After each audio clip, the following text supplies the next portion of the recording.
Этан не сдал экзамен пожарного 4 раза. Все говорили ему сдаться, даже его отец. Но он сказал: «Если я сдамся, неудача победит навсегда». Он учился каждую ночь, тренировался усерднее, чем когда-либо. В свой 5-й раз он сдал, первым в списке. Теперь он спасает людей, которые когда-либо сомневались в нем.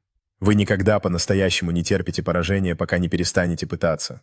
Этан в полном пожарном снаряжении стоит перед горящим зданием, готовясь войти и изменить ситуацию с решимостью на лице, когда он собирается спасти жизни.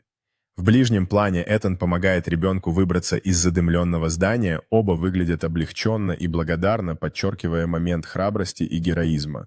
Этан рассказывает группе детей в местной школе свою историю упорства, активно делясь своим опытом, пока дети внимательно слушают и вдохновляются его путешествием. Сцена празднования Этана, который получает награду за храбрость от сообщества, окруженный семьей и друзьями, которые его поддерживают, демонстрирует его триумф над невзгодами.